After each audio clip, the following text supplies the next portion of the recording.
Welcome to A Photographer's Life, the channel that takes you behind the curtain into the world of professional architectural photography. Join us now for an episode with one of America's premier architectural photographers. Today's broadcast is a recent interview with veteran American architectural photographer, David Papazian. Today's interview was conducted by AIAP Director Alan Blakely. We hope you enjoy the show. If you do, please let us know by liking this episode and subscribing to this channel. Now, on with the show. We'd like to welcome everyone to this podcast this morning. Today we're talking with AIAP photographer David Papazian, based out of Portland, Oregon. Welcome, David. Thank you for joining us this morning. Thank you for having me on, Alan. David is an anomaly in the photography world. David has been in business for many years, and he is the less than 0.1% who has had a photography career that has lasted 40 plus years. So first off, congratulations, David. You are a success story, and we're here to try to understand how you've done it and the why behind your successful career. So thanks for joining us this morning. You betcha. Yeah, it all started in 81 here in Portland, so it'll be 45. In August will be 45 years. Never thought I'd make it that long. Yeah. That's a remarkable career, especially when a lot of photographers measure their careers in months. So congratulations on that. Was photography always an interest of yours? Where did this all start? Well, it started, I was a political science major back in the day. I went to junior college down in Redwood City, California, down by San Francisco. Yeah. And so when I was 18, I went to Europe as a student through the high school before that. And I was interested in photography, just took some photos when I went to Europe. And then I went when I was 19 and 20 as a student tour guide. And my dad had seen the photos that I was taking for fun. And my dad worked in the marketing department at the San Francisco Examiner newspaper. Oh, wow. And he had an art background. He was an art director. And so he showed some of the photos that I had taken in Europe to the photographers at the newspaper. And they thought I had some talent. And at that point, my dad says, we got to get you out of political science. You don't have much of a future in that. You don't have the money. You don't know the right people. So, and I always wanted a career that was not sitting in front of a desk. And at that time, I couldn't say sit in front of a computer. But so I started taking photos, like I said, and entering some contests because people can tell you that you're good, like family and friends, but until you really know.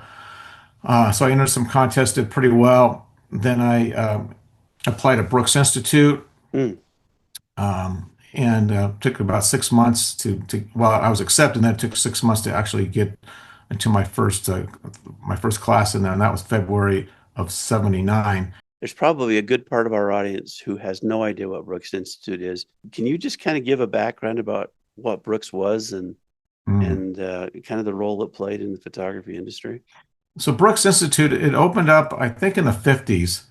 And it was Brooks Institute, Rochester Institute of Technology, and Art Center in Pasadena were the three schools that offered a bachelor's degree in commercial photography. And that was very important to me to get a bachelor's degree because in my family, my brother and my sister, they went to college, but they never got their degree. Anyway, I just wanted to get the degree. I went and checked out Pasadena in the summer of '78. And then I went to Santa Barbara to check out Brooks, and there's no comparison between Santa Barbara and Pasadena. Yeah. So it was a beautiful campus. So anyway, Brooks, they give you the degree. You have to have other credits from a previous school to be able to get your 4-year degree, because Brooks was only 2.5-year program year round to get that degree. So anyway, Brooks was my choice. Art Center was second choice, and that's a great school, and they're still offering photography degrees. But Brooks sold, I don't know how many years ago, to a company, and they moved to Ventura, California. Then that went away. So I don't know about Rochester Institute of Technology if they still offer it, but obviously with digital photography and the instant scene in the back of your camera to know what you're getting, rather than with film, it's very difficult, and you need to learn a lot more about photography in the sense of lighting and your settings on your camera and so on compared to a digital camera. Anyway, Brooks was an excellent education. the main thing I got out of it, besides learning photography, was having the confidence based on who you were learning photography skills and technique from, the instructors there. So I came Right. out of that school and saying, this is the way I'm supposed to shoot it based on what was taught. And that gave me the confidence to know at any size job, this is the way you shoot it, rather than me trying to pick and choose information Hmm. like people do now, of course. Oh yeah, yeah. So I felt that that was my best way to go. Um, and the schooling was excellent. The assignments they gave us, it was a hard-nosed school. There was no slack in there. We No. had to get our own props, hire our own models. It was an excellent school. So I come up to Portland from the Bay Area, well, from Brooks, Hmm. being from the Bay Area. Then coming from to Portland, oh, it's a small city. I moved up here because my family had moved up here Mm, okay. a couple years previous. I said, oh yeah, I could just be here a couple years and then go back to LA or New York, and away I go. So I come up here in '81. Kind of a recession was going on at that time, Right. and it wasn't as I was kind of cocky, and it was not as easy as I thought. You show your portfolio, and you think, well, how come I'm not getting all this work? Well, Portland was a very creative town, but it wasn't a pro-business city. Yeah. And I'll never forget looking at some ads, some slicks or whatever, and I said, well, I could do that. How come these people aren't hiring me? Well, there's more than just presenting your work and being a good photographer. You have to have that network of Hmm. knowing who the creatives are, who the art directors are, and so you have to adapt to that.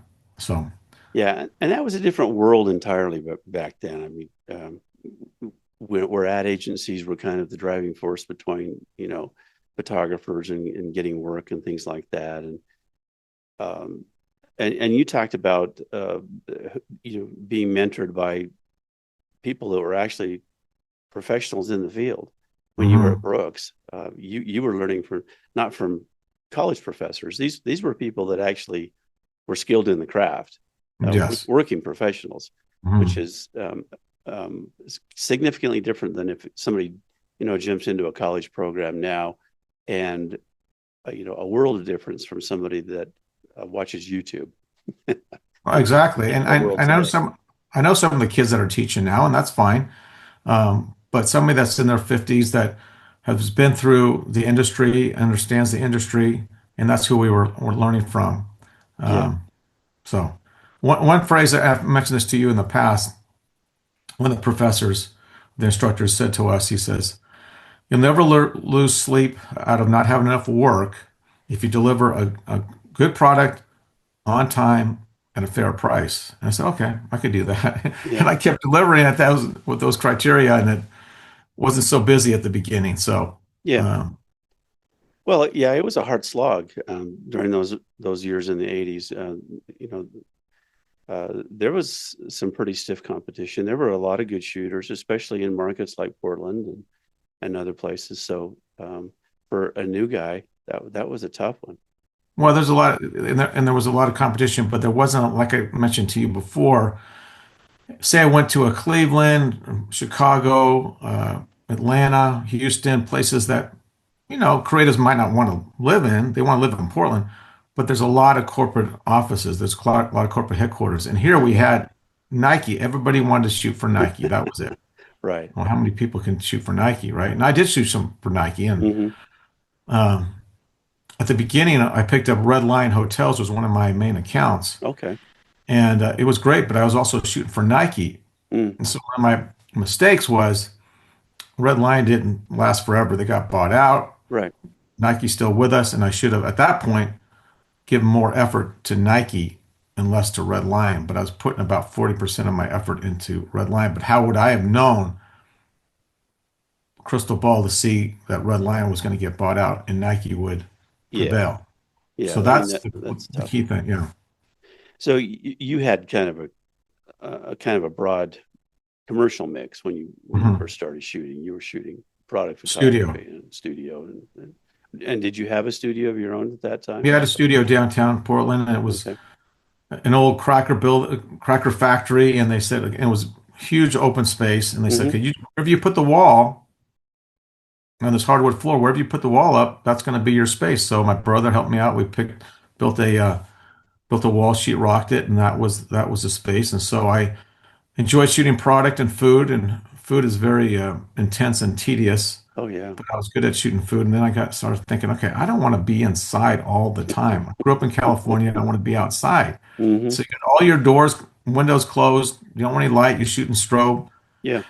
and so and that's when fast forward we can talk about it. Fast forward to '87 when I started shooting more architecture, and I shoot Okay. interiors and architectures all along, but I wanted to go more towards that direction. So I was out in the field more. So that was a conscious choice to kind of move into architecture then and Right. away from the other commercial work. And how did you start to make that transition? Well, What I did that look like? consciously backing up a bit. So I coming out of Brooks, I felt like I was a good photographer. I wasn't like the top guy. You never know who the top guy was. Anyway, but I always felt I had a good business sense. Hmm. So in '87, when I decided to start going towards um, architecture, interiors, exteriors, I presented my work to Oregon Home Magazine, which is a very good magazine back in the day. Yeah. And so I got to know the interior designers, the people, the who's who in the industry. Plus, I was published, and that was one of them. That was a great choice, I'd say, or direction for me to get into the field by being published. This is way before the internet, Yeah. and to meet those people that were movers and shakers in the industry. And I'm still photographing for some of those people that I met way back in the day when I first met them in Oregon through Oregon Home Magazine. Okay. So they were just a client of mine. It wasn't like I was on contract with Oregon Home to shoot for them. It wasn't like I was an employee. So, Uh-huh. Yeah, right. um, And yeah. then how did you build from there? Well, I also shot for Seattle Homes and Lifestyles up north, and that was another way to build my portfolio. And then I was showing my work around, meeting and showing my portfolio to Hmm. some of the larger architectural firms. Okay. Um, and then through my stock photography, which started in basically '97, I would get work from people seeing my shots on Shutterstock, iStock. Well, actually, it wasn't iStock at that time, but Corbis, Hmm. and they would hire me based on what they saw through my stock photography. Okay. So it's all about being in front of people Yeah. in the community with them and networking. And were you doing all your own marketing at that time? Or did you have a rep or N- how Uh, were you I, handling that? I did have a rep for part of the time. Yes, I had a rep that just represented me for Geldwin because Geldwin was out of Portland. Hmm. Then they moved back to North Carolina, I think it is. And so she would just handle my Geldwin, and I gave her not the 25%, I gave her the 10% because it was just this one account Okay. uh, that I gave her. And that made a big difference because she was in front of that client and she was Mm. the one that negotiated the fees. Okay. And this is back, you're shooting 4x5 Yeah. film at this time primarily. Well, see, yeah, one of my big accounts back in the day was Chart House. And so I was shooting Chart House restaurants, Hmm. 55 of them out of the 65, all 4x5. Yeah. So you go on the road and you shoot in 3 or 4 different locations at a time. So you bring your 4x5, you're loading it. When you got it, it was just quite the process. And a little bit of 2 1/4, but rarely did I shoot 35, maybe a little bit for Red Lion hotels. Mm. Um, but to know how to use that 4x5 was a feat and something that I was proud of to be able to Yeah. pull off. Yeah. That's a skill that, um, well, I think it's kind of being rediscovered now. I see a lot Hmm. of people that are online talking about how, they're giving demonstrations about how to use it. And I'm thinking, yeah, you really don't know how to use it. You shouldn't be teaching this, but they Oh, keep I doing it know, but anyway. people want to teach when they shouldn't be teaching, but that's another story. Um, But the 4x5, again, it's coming out of Brooks. You have the confidence that oh, you are using sure. it the correct way. And so that I always go back to that. And to this day, I might be doing a setup, a shot, and I still think about this little thought in my back of my mind, what they had taught us. Hmm. So Yeah. it's just too bad it's not around anymore. But again, Art Center is what I recommend. And one of my assistants went to Art Center Oh, on okay. my recommendation, and I followed him all the way through.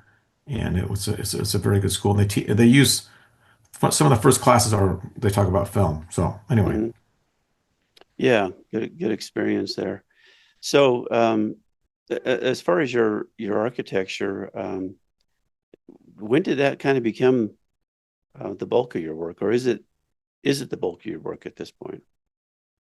oh I sure, take for it that it is. Yeah. yeah, it definitely is. Okay. Well, you compare it also to stock. Hmm. Stock, my influence in stock is definitely architecture and my stock images, but stock Hmm. isn't what it used to be. But I still submit to stock Okay. because I like it. I like to see what I'm getting every month, and it helps out Sure. with the cash flow. With the cash flow, but yes, definitely product. I don't do a lot of product anymore. I'm just really not pursuing that. Hmm. But I do industrial also. Like I had a shoot a couple weeks ago Okay. for Develon tractors up in the woods, Oh, yeah. log loaders up in the forest by Mount St. Helens. So I love being out in the That's woods. fun. Yeah, Yeah. because you got adrenaline. This thing's picking up these logs. You're running around. You got a hard hat on, of course, but Yeah. there's nothing like being in the woods doing a shoot. No, that's great fun.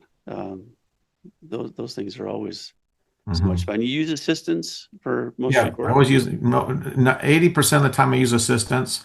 I was telling my wife the other day, I probably have had close to 80 assistants over the last 45 years. Now, assistant, not meaning that they're full time, they only work for me, but I might have one assistant that does maybe 5 jobs for me or Hmm. 10. But in the studio, I had a few people that were pretty much full time, but I use assistants now to help with setting up the lights, moving things around, the reflectors. It just goes a lot easier and smoother for me to have that, to have an assistant on site. Like when we're shooting up in the woods with the Oh, yeah. Velon, I had some flash fill. He was moving that around. Mm. Uh, and then as far as for drones, I usually have an assistant for drones because I'm on the ground Hmm. shooting and they're up in the air. And we're shooting at the same time of day, whether it be twilight. Yeah. And Alan, you and I have talked about in the past. So yeah, I like assistants. Sometimes they pursue me. They ask if I'm looking for anybody because they'll Yeah. assist me and then they go on their own. Sure. Yeah. And You kind end of up training them and then you end up competing with them. So, yeah, that happens. That happens. yeah, that's kind of the, Kind of get over that after the beginning. I oh, yeah. remember. Yeah, Yeah. yeah. That's kind of the way that everybody used to come up, kind of through the ranks, but you see it less and less anymore. Talk a little bit about the transition into digital for you. What was that like, and when did that Mm. happen?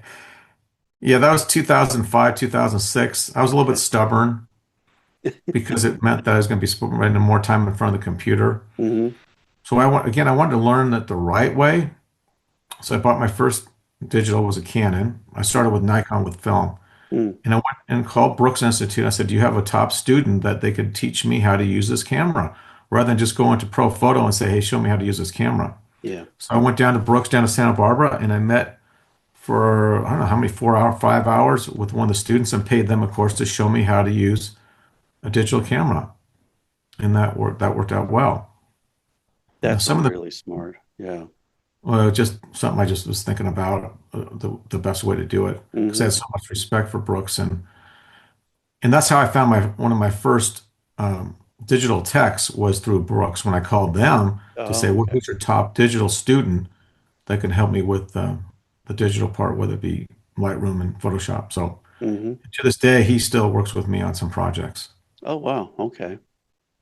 And have you stayed with the Canon cameras since then? Yeah, Or I stay with Canon just because of the tilt shift lenses. yeah. I do have the Fuji 50 millimeter digital Hmm. GFX, but I don't use that as much just because of the workflow.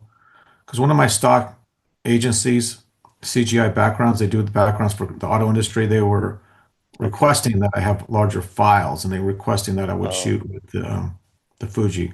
And the I Fuji's a see. beautiful camera, but I just like the Canon.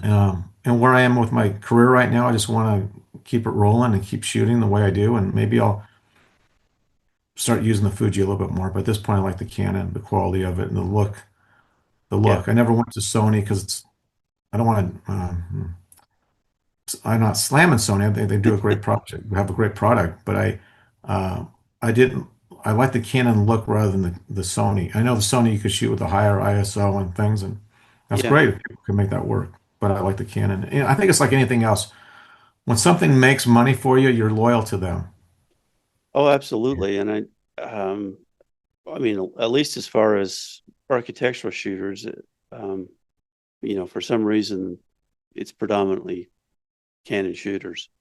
Mhm. And we obviously don't require high ISOs, and um, we're not shooting 8K video necessarily, and things like that. So and really fast shutter bursts and all that kind of stuff. So it's a good fit, and I guess it's the tilt shift lenses that kind of maybe are the entrance point for a lot of us with the Mhm. Canon system. So that's Well, the good. other, I want to just mention one other aspect.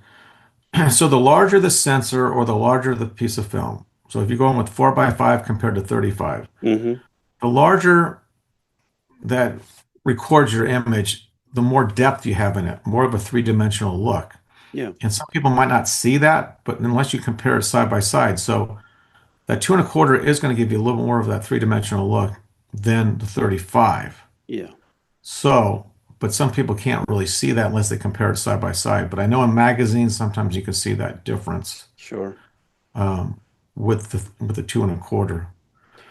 Yeah. So, I'm sure you're like me. You'll get clients who may have you reshoot something at some point that somebody else has shot, and they can see a difference, but they can't verbalize what the difference mm, is. But they can tell that there's a difference in what you've done and what somebody else may have done. And it may come down just to sensor size sometimes, right. or it may come down to lighting, which is what I also wanted to mention. How much lighting do you use, and how much is lighting a part of what you do? Well, everybody's got their own approach. Yeah.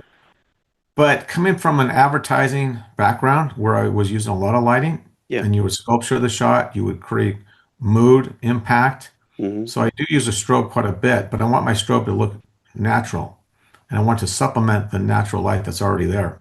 Okay, so and in our weather up here, you don't always know what you're going to get. So you're going to have a little bit of light coming in to kind of highlight things. Sometimes I'll just use available.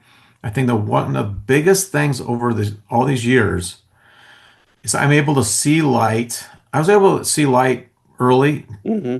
The older I get, the more I see it in how you go from room to room and get a feel for how I'm going to shoot the Mm-hmm. space based on where the light is and what the weather's doing, changing Yeah. with shadows coming in. And if you're going to put some buffers up to block it and subtract light and add light, and now as you see in architectural, we talk about this in our Zoom calls, Yeah. it's very dramatic. Okay, a lot less flash fill at all. It's more flash as your dominant light rather than Mm-hmm. any kind of flash fill. Very dark, very moody, almost to the extent of, well, you can't really see what you're trying to get. So it depends who your client is. Your Right. architectural, say your architectural firms, they might not want that mood as much compared to an interior designer. Mm-hmm. And the shoot's going to be for like Lux magazine. Yeah. But yeah, but as far as lighting, I do enjoy using the lights. I have it when I first started, you shoot Polaroids on the back of your 4 by 5 or 2 1/4 to see how that strobe's reacting. Sure. But as time goes on, obviously with digital, you can just shoot and you can see it. Mm-hmm. But as I'm just setting up, I'm pretty good now at just seeing where that light's going to be, even Yeah. without even looking on the camera, based on that strobe. So I just think your brain adapts um, magically. I don't want to say magically, but amazingly uh, to create and produce the images that you want. It's almost like muscle memory, Mm-hmm. like a basketball player shooting those hoops over and over. If you do it long enough, it just really just starts filling in the blanks for you, your mind, and it helps the more you shoot. I think that's So, really true. Yeah, I think you get a sense for the light, and even if you're using strobes and things like that. I remember really early on when I started out, I worked with a photographer who didn't use a meter, mm, and he used strobes, and we would shoot Polaroid, and once in a while we'd have to shoot two Polaroids, No. but generally, you know, he was bang on. And Hmm. I was just flabbergasted. I couldn't understand how he could see the light and Hmm. anticipate the light like that. And it was just experience. He It just is he experience. just knew what was going to happen. And I was always amazed by that because I was, that was back when I had, you know, my Pentax spot meter and had to meter everything to Hmm. death. But yeah, it gets intuitive after a while, and I'm sure um, those are listening to that, hopefully they'll maybe think about that as they are metering. Maybe they'll start to try to see the light rather than meter the light, and that'll Yeah, and push then them to another level. right. I had the Minolta color meter too. Oh, sure, yeah. You'd have that special attachment you put on for strobe, and then you filter your strobes Hmm. because back in the day with film, you couldn't always correct. But then I started shooting more. Instead of shooting E6 transparency, I'd shoot negative C41, and that was a lot more forgiving. Oh, okay, yeah, Like I actually scanned it because it would make up for the green from a fluorescent light. Because back in the day, you'd put a magenta filter tube over the tube of the fluorescent light to get rid right, of the yeah. green. But then when Fuji came out with their film that corrected that, it was a lifesaver. That was a lot. That was really helpful. In fact, I've still got a case of magenta filter. So, All right. but yeah, that was, yeah, for those who are not familiar with that process where you'd correct all the light sources to try to balance to the film you were using, and sometimes you'd correct, over the lens too. And so All multiple right. exposures on a single sheet of film, and Mm. it was very complex. Hmm. Digital has solved a lot of those problems.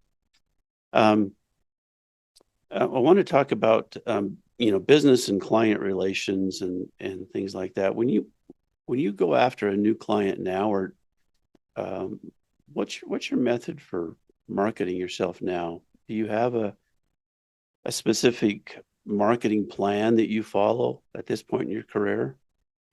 Well, I have different companies like AIAP that keeps my name out there. Wonderful Machine, Found, ASMP. I don't have a rep, currently have a rep. Hmm. I I tell my assistants there's one of three things I want to do every day.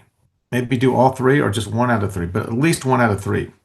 And one of those three is marketing, and then the second is billing, and then shooting. If I can do one of those three every day, so marketing, no matter how busy I am. So if I'm coming back from a shoot, I'll call one of my accounts to just stay in front of them because I remember reading long ago.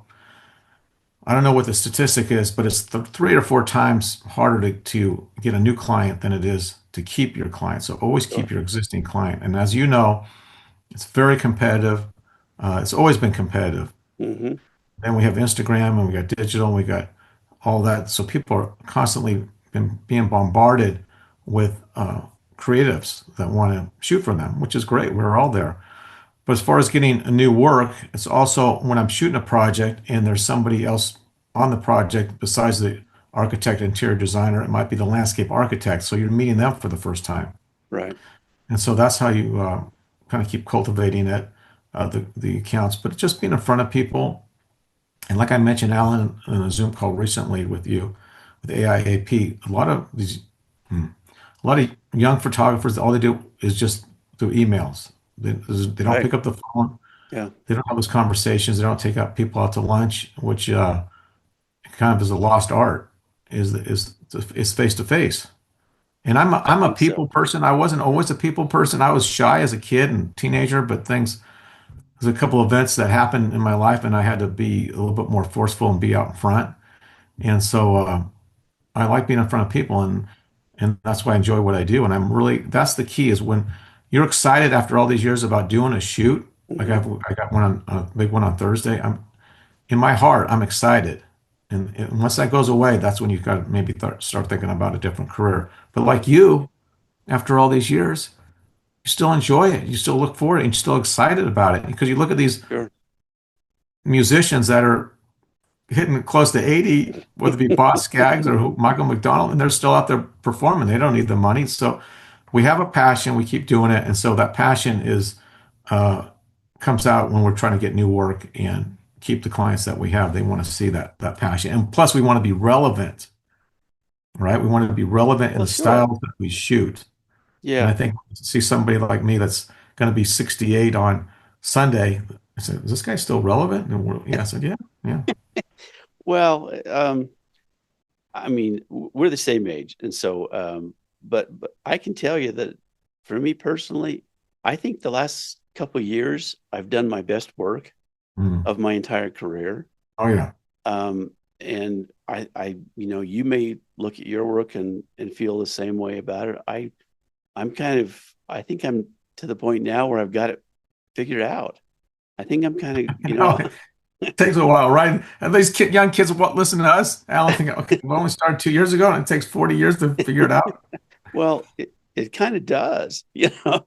Well, Um, there's I've gone to workshops over my career with mostly with fine art photographers, and I'm not going to drop a bunch of names, but some of the legendary photographers, I've gone to their workshops over the years, and honestly, for a lot of them, they're very humble about the fact that they're still figuring a lot of this hmm stuff out, and one of them in particular, I could remember saying, last week I just learned that I can do this with this. hmm And I was kind of astounded by that. And I find that really refreshing. And I feel the same way, where I'm just, there's things that I learn as I'm processing stuff, last week on a project, that if I tweaked a certain thing a certain way to recover a certain color in a shadow or something like that. And so, yeah, at 68, I still feel relevant. And hopefully my clients still think I Yeah, am we're as always well. learning. And I But think, like, go ahead. yeah, it's one of those things where I'm not sure that creative disciplines, really have age specific categories, quite honestly. Hmm And music is this, you made the music analogy. I totally agree with that. Um, but and I think photography falls into that same situation. You talked about the face to face and taking people to lunch, and I couldn't agree more with that being such a lost art. I mean, that was a really scary thing for me when I first started out, going to lunch with a client or hmm going in and meeting. When I first started out, it was just, me with my portfolio under my hmm arm, marching into an ad agency and seeing if I could talk to the creative director kind of thing. And that's pretty terrifying. It would have been a lot easier if I could just send a text, but I know I hmm wouldn't have gotten the job hmm or I wouldn't have gotten the client or you know, or if it was the art buyer at a company or a magazine or whatever like that. So it's a whole different situation. uh, Yeah. And to going and jump taking in somebody and out to lunch. Yeah, go yeah, ahead. just meet somebody Hmm directly like that. Business wise, you talked about the fact that you had to have some business skills as in your education with Brooks and things like that. How important do you think good business skills have been to hmm beyond your photography talent to keeping you in business this long? I think that you're being an entrepreneur, which we are, Yeah. and the instincts that you have, and some of those are you're born with them. Some of you learn from people mentoring you or from your parents or your parents' friends. I think that's so important is to, and I get it with the Wall Street Journal. I read a lot about business. Okay. Hmm. I know about it. I know how our market is changing here in Portland. Who's our biggest clients that I could go after, but also having that sixth sense. My brother, Bob, who's 9 years older than myself, he was into selling tractors. Okay. So he would give me advice on how he would close the deal. Hmm. Okay. And so that was very helpful. So you just want to not be too prideful. You want to learn where you can from photography to the business side of it and learn how you can exude some confidence and exude how to be a businessman in this ever changing world. I remember one of my first shoots, I was only 20, 23, 24. And I was shooting for an insurance company, a big insurance company. I had my lights set up, I had an assistant, and like one of the VPs came out and said, who is this guy? Who is this young kid? Is he still in high school doing the shoot?" So the key about is having confidence that you are coming across that you do know what you're doing in the business sense. Now, as far as business, we've talked about this. In photography, we don't always know what the best rates are to choose to pick because we don't know what everybody else is charging. It's not like Hmm. a lawyer, doctor, engineer. Things are not always published what the rates are. So in that sense, you really need to have that business know-how and gut feeling what to charge. One of my first shoots was shooting for the original Pancake House Oh yeah. in Portland. They have about 45 different locations, and the owner at the time, I said, how do you come up with your pricing? Because making breakfast is the price is very nominal. You got flour, eggs, and so on. It's not Yeah. like high-end restaurant for dinners. He says, whatever the market will bear. I kind of bump up to wherever the market will bear. And you'll hear that a lot Hmm. in a lot of different industries. Yeah. Good advice. And sometimes we sell ourselves short with, and it's a matter of confidence. Sometimes I think photographers in general are maybe a little bit, I don't know, not terribly confident about some of them are cocky, but in general, not terribly confident and tend to pull back a little bit about what they charge. And like you say, if you're really busy, then that's the time to push your fees up. And another thing is that perceived value, which we've talked about in our Zoom meetings. There was a time right after the pandemic where um, people dropped their rates, and then there were some of us who jumped our rates, and the ones that dropped their rates didn't survive. Um, so it was kind of counterintuitive, but it was kind of a survival strategy.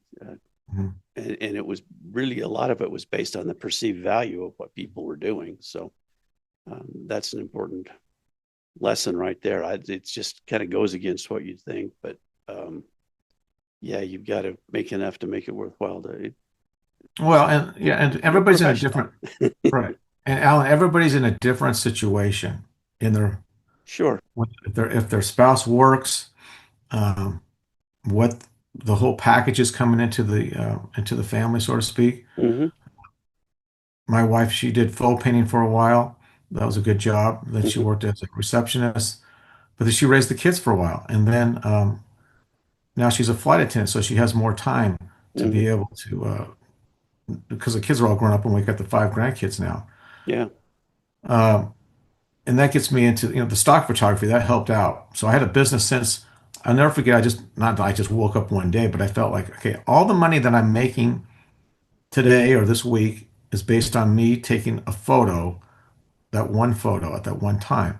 I want to make money when I'm not shooting for an assignment. So I started shooting stock Yeah. because that could be generating money for me besides when I'm just doing the main shoot. It's kind of like an author. He writes a book, right? Makes money, residuals off of that, rather than Hmm. just writing a column in the newspaper. He says, I want to make more money than just writing a column in the paper. I want to, and so they write books, and those things are Sure. just constantly selling. So that's why I got into stock also. And that's a business sense that I had at that time in 97. Yeah. Yeah. That is so wise to have that additional income stream, and that's kind of what um, is a make or break for a lot of photographers. Um, we saw that with the recession in '08 and '09, where a lot of really talented photographers uh, just kind of had to find other jobs because um, their clientele kind of evaporated and they didn't have a backup plan,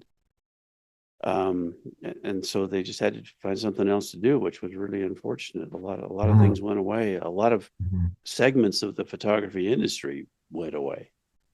The portrait and wedding industry just kind of was turned upside down during that time. If looking back on things, is there anything that you would have maybe done a little differently if you'd had the foresight over the past 45 years to Well, change? as you asked that question, I met with a couple of photographers. One's very successful in Portland. He's got over 200 employees. He's got three locations around the world, shooting mostly product, Okay. shoes, fashion, and so on. Hmm. And when I met with him over coffee, there was another commercial photographer just happened to be in line in front of us. And so we all got together. We started talking about how we started. And the one gentleman that's very successful with the three studios, he assisted another photographer here in Portland. And that's where he learned his business sense because he didn't have any background in photography. He didn't go Hmm. to school for it, whatever.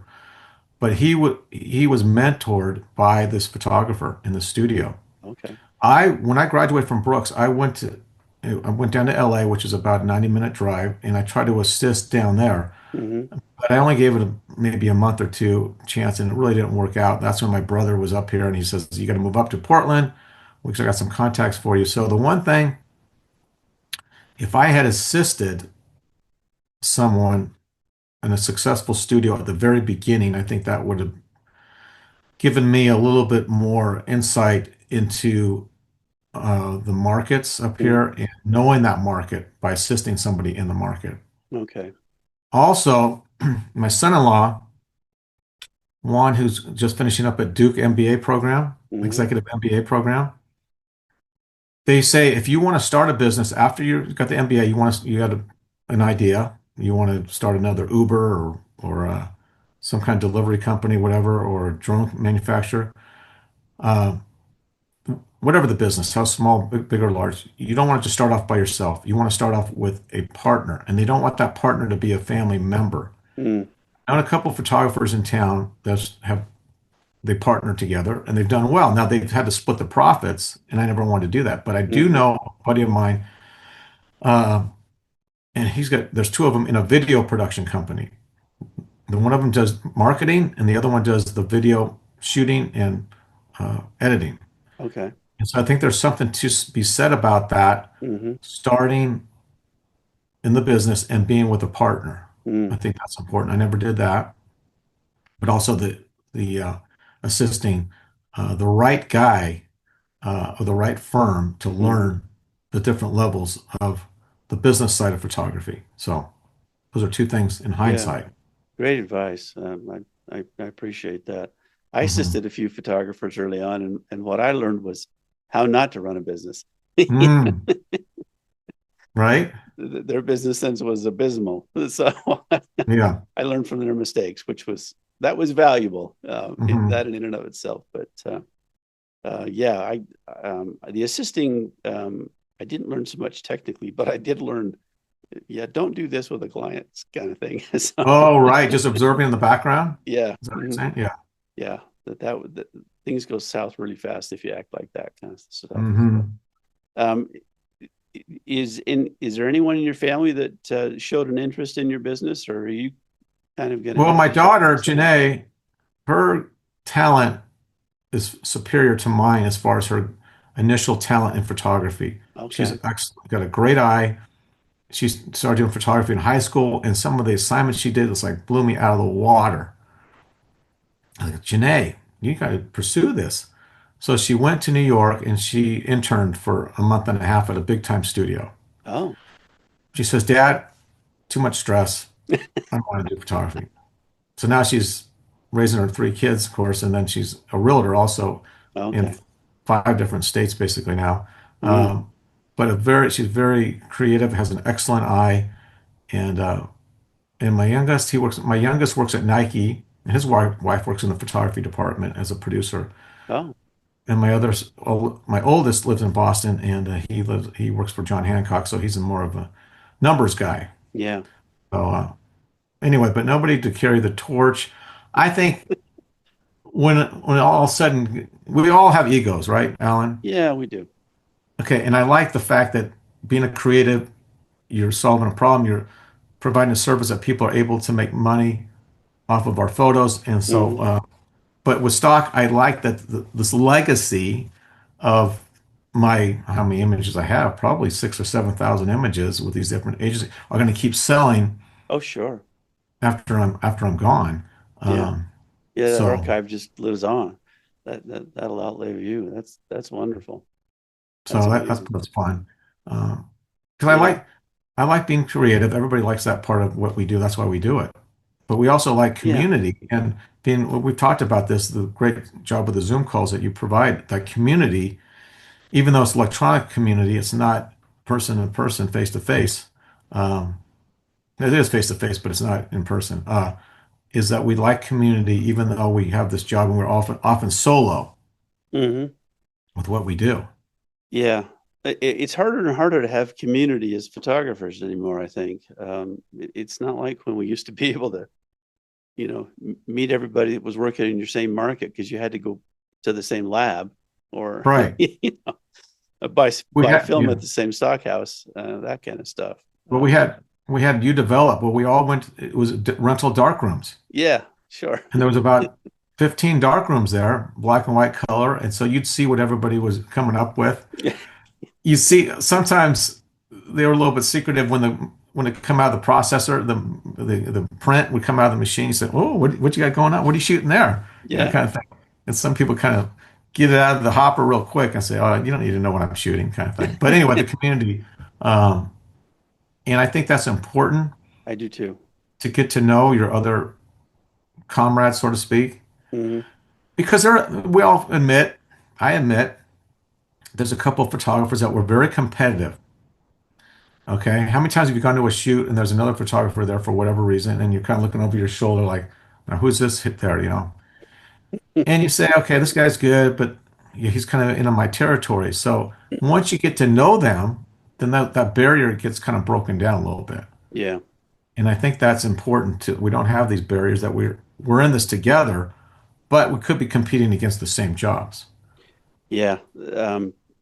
I don't think it's as friendly a competition as it used to be. I mean, I've had some situations where it's not been as friendly as what it used to be with other photographers lately. So that's kind of a strange situation. That's too bad. Yeah, it's just a little weird. So I've had to institute and no other photographers on the Mm, property policy, mhm. um, or I'm not going to be there kind of situation because it just impedes my day, because I've got influencers that are doing TikTok videos and stuff like that all over Oh, the I place. see. So more than just still photography, there's doing some TikTok or No, something. yeah, it's people that are messing with lights and all kinds of Oh, things. yeah. It's not serious photography. It's just kind of nonsense. And people will be offended that I said that, but that's fine. Um, but if you were, giving advice to somebody that wanted to get into architectural photography right now, Mm. would it be to assist somebody like yourself, or um, seek out an education comparable, or say like Art Center or something like that? Well, it's a What would great you say? question. It's a great question because you want to shadow to see if this is the kind of industry you want to be in. Yeah, Do you have the talent to, and who's going to tell you if you have the talent or not? If your right. parents tell you, that's why like at the beginning of the conversation, I mentioned that I entered some contest to see how I would actually do. Assisting is very important to get a sense for that, but then sometimes people get they assist for almost too long. They keep assisting after 5, 10 years. It's like, okay, you Exactly. want to get out on your own. They don't take that, they don't make that the plunge, and they don't have that courage to make the plunge. But Mm, Alan, great question in the sense of, is this an industry that somebody's 23, 25 wants to start with now that we have this digital, we have a lot of competition based on other facets of photographing an interior without naming names that I think is really, mm, I don't want to say compromise, but it's changed the industry. Okay. yeah. So with me, to give advice to some of the younger generation that I know that are successful. Like one of my assistants that went to Art Center, he's in LA now shooting he's shooting product. Hmm. Okay. he just assisted me for a shoot about 4 months ago when I was shooting interiors, and he likes interiors, but he shoots product because it's a little bit more consistent. Yeah. You don't have downtimes based on the weather and Right. where you're going to be shooting. I think it depends on what market you're in. Like I mentioned Mm, before, if you're in a market that has a lot of corporate headquarters that need a lot of content shot, um, then I think you go for it. But you don't have to just shoot architecture. If you think I'm shooting food or whatever, fashion, so it doesn't mean you're interested in architectural photography. You could maybe branch out into a hmm different sector of photography. And I'm not saying weddings. One of the reasons why I went to Brooks is that I didn't have to shoot weddings. I never want to shoot weddings, so I went to Brooks to learn Yeah. commercial work. Well, there's a lot of us that over the years have added on things like headshots, though. I mean, that's an easy Yeah. add-on, and there's still a lot in our group that headshots is a big part Mhm. of their business. I mean, in fact, I spun off a separate company entirely just to do headshots that I Mhm. later sold, because it would it kind of had a life of its own. But that's an easy one to add on for an Mhm. architectural shooter, and a lot of times product photography is as well. Mhm. Those kinds of things. Is travel a big part of your business as far It as? used to be. Okay. I tell you, Alan, as I always wanted to be on the road. I love being on the road, still to this day, but Hmm. everybody's different. I'm just telling you from my personal life, having these grandkids, it's just you want to spend as much time around them because they grow Hmm. up so fast. And then my wife, she flies with Alaska, and we get these benefits. And I go with her sometimes, but as we get older, she says, let's just spend more time together, maybe less shooting. I still want to shoot as much as I can. So I'm not retiring or semi-retired, but I have to Hmm. balance it all. Yeah. But I do, and as you know, with digital, less equipment, the days of these 6 or 7 cases Yeah, has it's a really lot changed. easier now. Yeah. Has really changed. But I do like travel. Like I said, between Chart House, New Balance, and Red Line, well, I've been through most of the country. You even more than I have. But the Chart House was always in the best locations, Mm, Hawaii to New York to Florida. So I love that nice. part of it. Yeah. And I love traveling to Europe. I had a client that we went to Rome for 3 or 4 times. She was a opera singer, so I Mm, like that part of it. Um, but yeah. there's That something is that brings me back home with these kids. It's the craziest thing. that When it is was my kids, I want to get out, right? But when it's the grandkids, it's like you can't I say want to be around them. that. Yeah, that is one of the best parts of this business is the travel, I think. Mhm. You know, I mean, there was a time when I was on the road 10 months out of the year. Mhm. Um, and and for a long time my wife traveled with me. And so Mhm. well, as soon as the kids were old enough to drive, then she started traveling with me, and so we were traveling 10 months out of the year, Mhm. um, and the upgrades are wonderful. And so yeah, Yeah, it, it isn't. But let me give you this example because people are going to listen to this interview or people want to learn the industry, so to speak. mm-hmm, So New Balance was after Chart House, and they'd shoot me around the country to shoot their stores, right? And that was shooting 2.25 film, mm-hmm, scanning it and giving it digital. okay, But as more and more digital cameras came on, they would hire people in those locations instead of paying for my travel. okay, So what I found is you got to have a really good reason for them to pay for your travel to go do a shoot. right, Now, when I go to California for one client, I'll discount it because I said, oh, I got a place to stay, I got family and friends, I'll shoot some stock. Because especially in the wintertime, you want to go down to California or wherever, Texas, Arizona, and shoot mm-hmm, those sunnier locations. So sometimes you have to do sweeten the pie, so to speak, on sure, their travel costs by saying, okay, I'll discount this if we've got a couple, 3 locations to shoot. mm-hmm, So that helps. But yeah, I felt or feel when digital came on, they hired a lot more local than sending me around because of my specialty of being able to shoot 4x5 film mm, for say, Chart House. So that's just my take.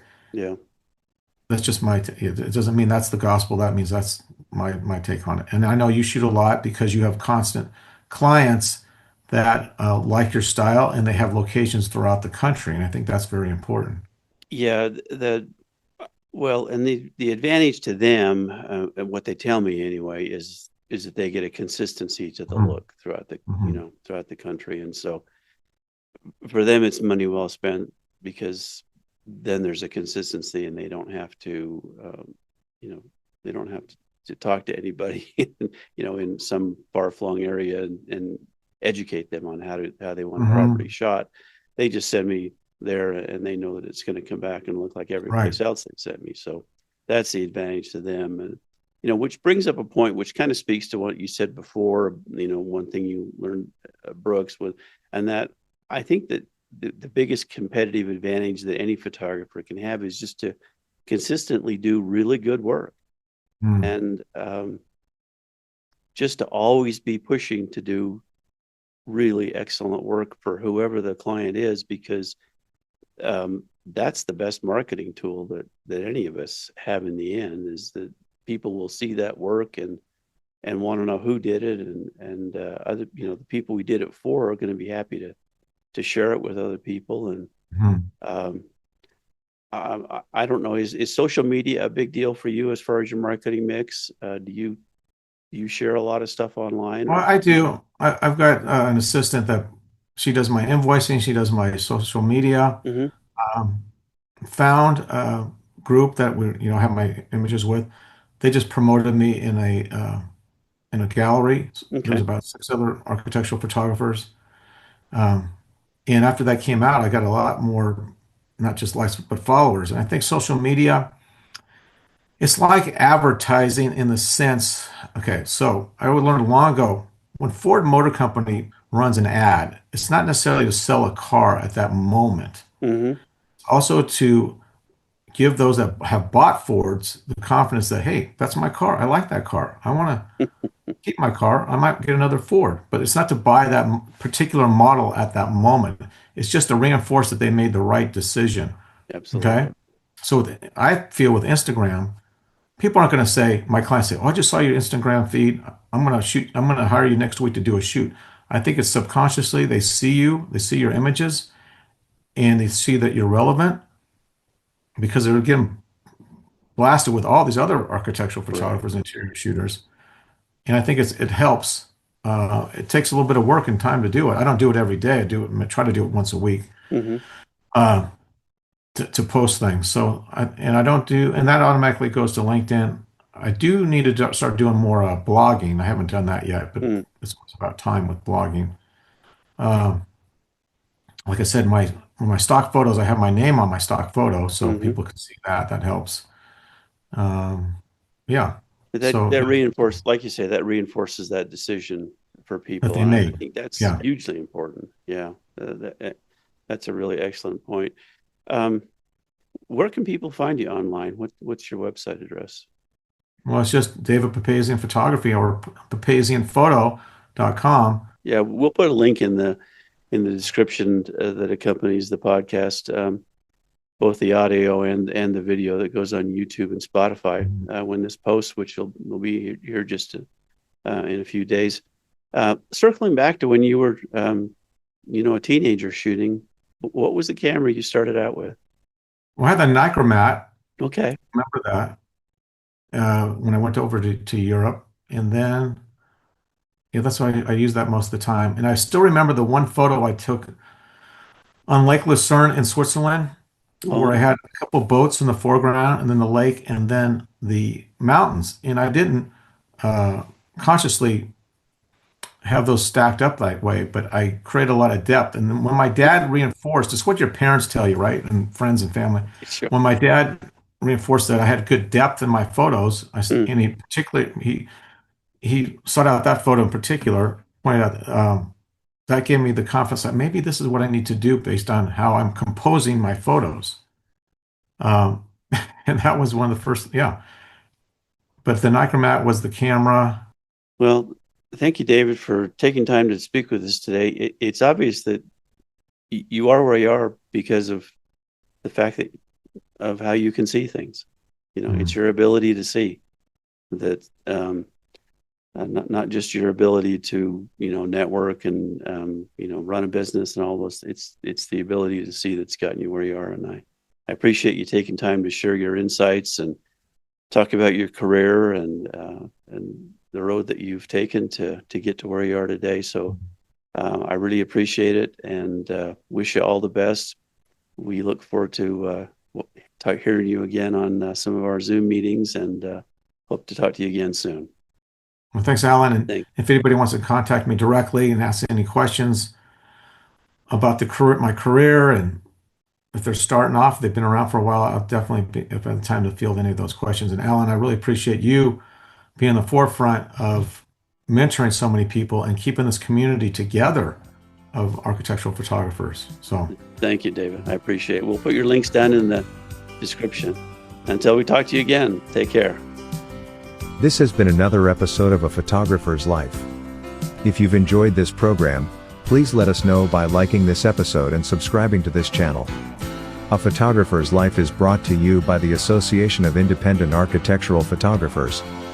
This episode is copyrighted and may not be used in full or in part without the written permission of the AIAP. Please join us again soon for another inside look at the world of professional architectural photography.